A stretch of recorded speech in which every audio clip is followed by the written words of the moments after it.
салом тамошобинони гиромӣ, хулосаи хабарҳои муҳими 8 июни тоҷикистонро аз пойгоҳи хабарии бомдод бароятон пешкаш мекунем. шурӯъ мекунем аз як нигоҳи кӯтоҳ ба сархати хабари муҳими рӯз дар ин барнома. лаҳзаи ба болои сари муҳоҷири тоҷик фурӯ рехтани ғарами тахтаю хишт дар Москав ба дурбини видео афтод. душмани халқ шуд, манижаро ба ҷашнвораи Петербург роҳ надоданд. депортатсияи 38 тоҷик ки барои ҷамъоварии Шираи Камол ба Қазоқистон рафтанд. 17 кушта ва беш аз 50 захмӣ бар асари суқути қатораи роҳи оҳан дар Эрон. дар хатлон як духтари 13-сола ва як марди 51-сола ғарқ шуданд. боздошти 3 нафар барои латукуби ронандаи таксӣ дар Душанбе ва акнун тафсилоти хабарҳо. шабакаи 360 видеои лаҳзаи ба болои як муҳоҷири тоҷик фурӯ рехтани чӯбу тахтаву цемент дар як сохтмон дар шаҳри Москавро пайдо ва нашр кардааст. дар сабт дида мешавад ки як коргар чапа шудани маводи сохтмониро дида талош мекунад то ферор кунад, вале мутаассифона зери бори он ғарами хишту тахта мемонад. бино ба гузоришҳо ҷабридида шаҳрванди Тоҷикистон буда 28 сол доштааст. ӯро дар бемористони ба номи Боткини шаҳри Москав бистарӣ карданд. табибон гуфтанд ки ӯ аз ноҳияи косахонаи сараш зарб хӯрда, пошнаи пои росташ шикастааст ва дигар аъзои баданаш ҳам ҷароҳатҳои зиёд бардоштааст. достонаи шаҳри Москав низ ин ҳодисаро таздиқ карда гуфт масъулияти муайян кардани ҷузъиёти ҳодиса ва қабули қарор дар мавриди кушодани парванда ба додстонии маъмурии марказӣ вогузор карда шудааст. ҳар сол беш аз 1 миллион нафар ё тақрибан нисфи аҳолии қобили кори Тоҷикистон бо мақсади таъмини рӯзгори хонаводаҳои худ ба Русия ба мардикорӣ мераванд ва ҳар сол дар Русия беш аз 1000 нафар аз муҳоҷирони тоҷик ба иллатҳои гуногун тарки ин дунё карда, чанд ҳазори дигари онҳо маъюб мешаванд. фалокатҳо дар ҷои кору ҷои зист яке аз иллатҳои умдаи марги мир ва маъюб шудани муҳоҷирони тоҷик дар Русия ба шумор меравад. ҷамъоварии Шираи Камол як растанӣ барои саноати дорусозии гаронбаҳо аз миқёси Тоҷикистон хеле фаротар рафта, кишварҳои дигари минтақаро низ фаро мегирад. баҳори соли 2021 дар Қирғизистон 16 шаҳрванди Тоҷикистонро барои ғайриқонунӣ ҷамъ овардани Шираи Камол дастгир карданд ва онҳо чанд моҳро пушти панҷара ба сар бурданд. рӯзи 8 июни соли 2022 бошад, департаменти полиси вилояти Туркистон хабар дод ки аз ин вилоят воқеъ дар ҷануби Қазоқистон 38 шаҳрванди Тоҷикистонро депортатсия карданд. полис гуфт онҳоро барои ҷамъоварии Шираи Камол ба ноҳияи Арис оварда буданд. бино ба иттилои полиси вилояти Туркистон, кормандони хадамоти муҳоҷирати полиси вилоят ва кормандони полиси вилояти Ордабошӣ дар ҳудуди як фабрикаи мурғ дар деҳаи Қайгао 38 шаҳрванди Тоҷикистонро барои надоштани ҳуҷҷатҳои расмии буду бош боздошт карданд. дар рафти тафтиш маълум шудааст ки онҳоро соҳиби ферма барои он овардааст ки дар ҳудуди ноҳияи Арис барои ҷамъоварии Каврак ё Шираи Камол истифода барад. Шираи Камолро дар Қазоқистон ва ҳамчунин дар бархи минтақаҳои Тоҷикистон ба номи Каврак меноманд. дар робита ба ин қазия нисбат ба соҳиби ферма бо иттиҳоми ташкили муҳоҷирати ғайриқонунӣ протоколи маъмурӣ тартиб дода, нисбат ба 38 шаҳрванди Тоҷикистон ки ҳанӯз ба ҷамъоварии Шираи Камол сар накарда буданд, бар асоси қисми 5 моддаи 517 Кодекси ҳуқуқвайронкунии маъмурии Қазоқистон бо иттиҳоми вайрон кардани қоидаҳои муҳоҷират протоколи маъмурӣ тартиб дода ба додгоҳ супориданд. додгоҳи ноҳияи Ордабошӣ ҳукми ихроҷи ин 38 муҳоҷири тоҷикро баровардааст. полиси вилояти Туркистон аксҳои чӣ гуна аз Қазоқистон ихроҷ кардани 38 шаҳрванди Тоҷикистонро нашр кардааст. Шираи Камол як растанӣ барои саноати дорусозӣ хеле муҳиму гаронбаҳост. дар Тоҷикистон ҷамъоварӣ ва фурӯши Шираи Камол таҳти монополияи ширкатҳои марбут ба домоди президент Шамсулло Соебов қарор дорад, вале тавре ба назар мерасад он миқдор Шираи Камол ки дар кӯҳҳои Тоҷикистон ҷамъ меоранд барои қонеъ сохтани талабот дигар кифоят намекунад ва кавракчинҳо акнун рӯ ба кишварҳои ҳамсоя оварда истоданд. субҳи барвақти чоршанбе 8 июни соли 2022 бар асари аз роҳи оҳан берун шудану чапа шудани як қатори мусофирбар дар устони Хоросони ҷанубӣ дар шарқи Эрон 17 нафар ба ҳалокат расида, беш аз 50 тани дигар ҷароҳат бардоштанд. ба гуфтаи мақомот шумораи қурбониҳо метавонад боз ҳам биафзояд.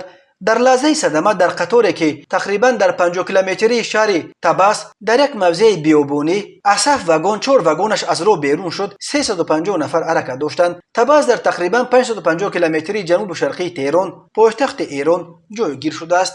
ин яке аз мавзеи дурдаст ба ҳисоб рафта, шабакаи алоқааш хеле заиф аст. наҷотбахшон чархболҳо ва мошинҳои ёрии таъҷилӣ бо мушкилӣ ба ҷои ҳодиса расида زخمیان را به بیمارستان انتقال دادند. وضع دست کم 16 تن از زخمیان وزنین گفته می شود. قطاری که دچار صدمه شد در راه بین طباس و یزد حرکت میکرد. بنا به برخی خبرها گویا برخورد قطار با یک اکسواتور سبب صدمه شده است، ولی روشن نیست که در آن صبح بروقت اکسواتور در راه اوهان چه کار میکرد. یک مقام محلی گفته است که در آنجا راه را ترمیم میکردند. این بار اول نیست که در راههای اوهان ایران صدمه های پرخربانی رخ میدهند. سال 2016 نیز بر اثر صدمه قطار در ایران 10 نفر هلاک شدند، ولی پرخربانی ترین صدمه در راه اوهان این کشور سال 2004 وقتی روی داد که یک قطار پر از بنزین و نوری های مینرالی و پخته و سولفات در نزدیکی شهر تاریخی نشاپور چپه شد. بر اثر اون صدمه 5 دیه خراب شده، حدود 320 نفر هلاک و 460 تن دیگر مجروح شدند. طول راههای اوهان ایران 14000 کیلومتر برابر شده است. توسط راههای این کشور نه فقط مسافران بلکه حجم بزرگ مال و کالا نیز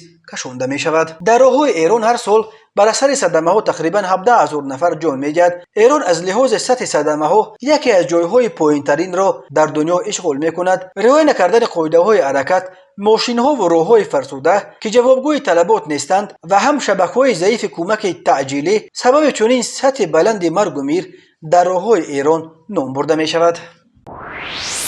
تماشابینان عزیز، یادآور می شویم خلاصه مهمترین اخبار تاجیکستان را از پایگاه خبری بامداد تماشا دارید. برنامه را ادامه می دهیم. آوازخوان زاده تاجیکستان منیژه که سال 2021 در آزمون معتبر ایورویژن از روسیه نمایندگی کرد خبر داد که در جشنواره استریولیتو در پتربورگ هنرنمایی نمی‌کند. منیژه بدون آوردن تفصیلات در اینستاگرام نوشت که نام او را از روی خط اشتراکیان جشنواره برداشتند.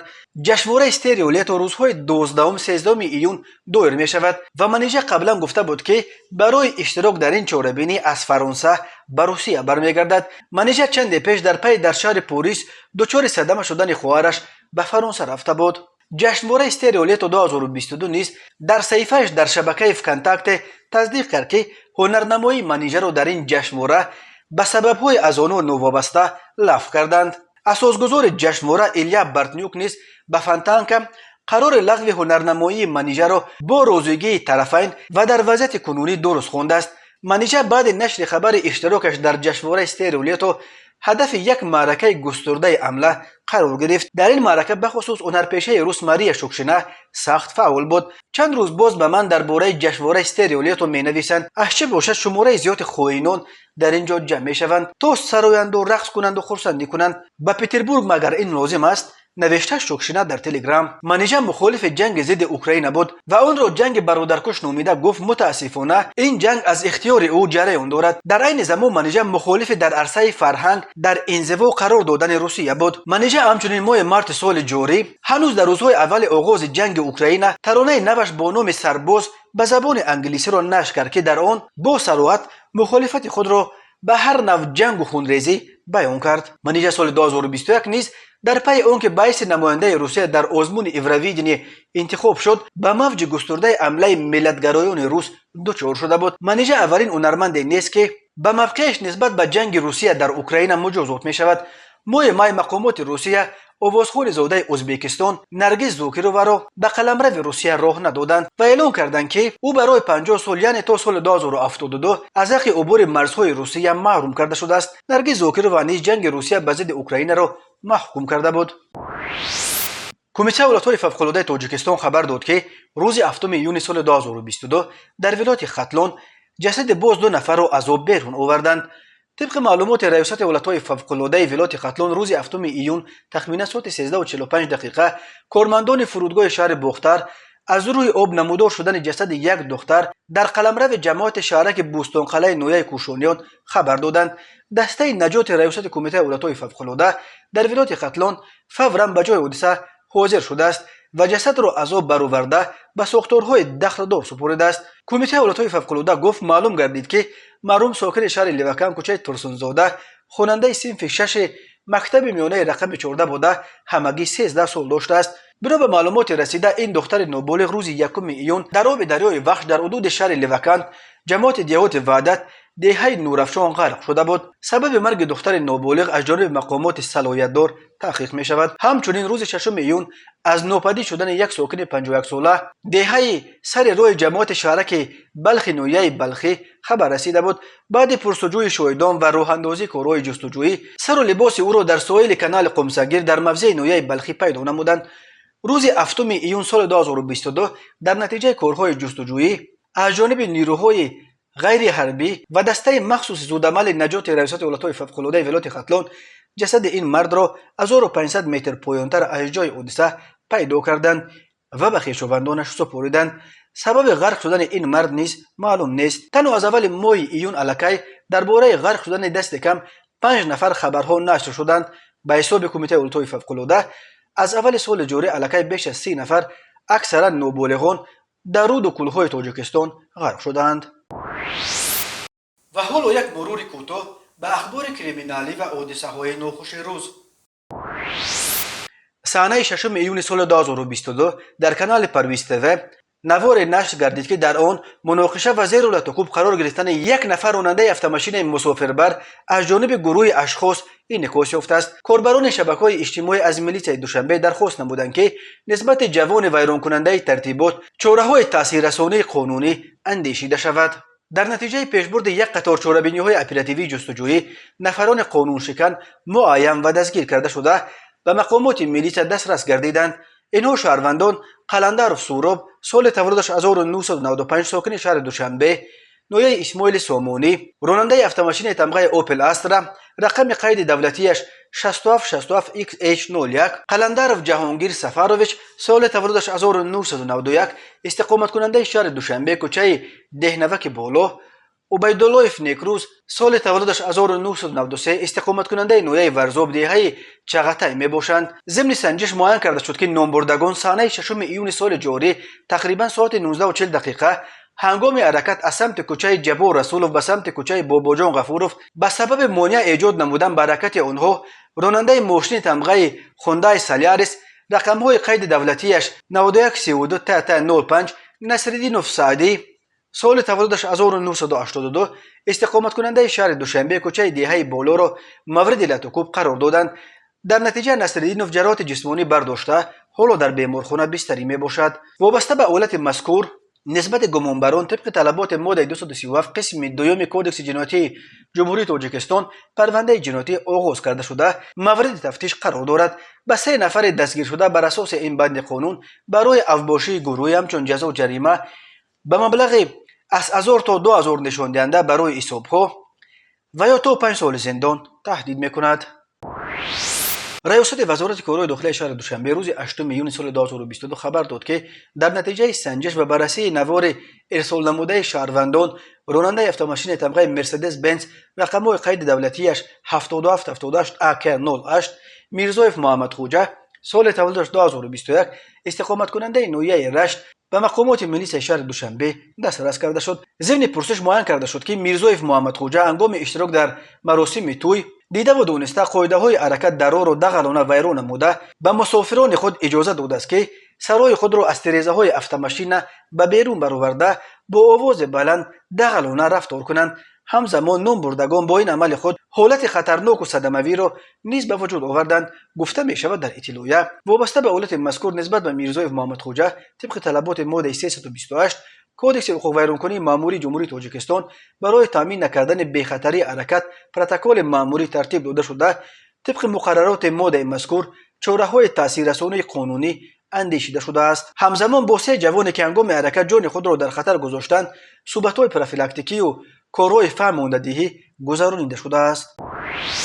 هنگام گذراندن چاره‌بینی‌های اپراتیوی جستجویی از جانب کارمندان میلیسیا مرد 35 ساله ساکن شهر کولا با گمان قلابی دستگیر کرده شد. نامبرده ماه دکمبر سال 2021 با روی فریب به باوری مرد 27 ساله ساکن شهر ایسار در آمده از او یک عدد افت تمغه تویوتا را به مبلغ 119,000 سومانی گرفته و وعده داده است که مبلغش را بعد 1 ماه آورده می‌دهد، اما تا حال بر نگردانیده است. از روی این حادثه تفتیشات ادامه دارد. تماشابینان عزیز و گرامی، این بود مرور به خلاصه چند خبر مهم امروز تاجیکستان. خبر و گزارش های بیشتر از تاجیکستان و درباره تاجیکستان و اطراف آن را در سامانه پایگاه خبری بامداد در این نشانه پیگیری نمایید: www.bamdad.com. خوش باشید.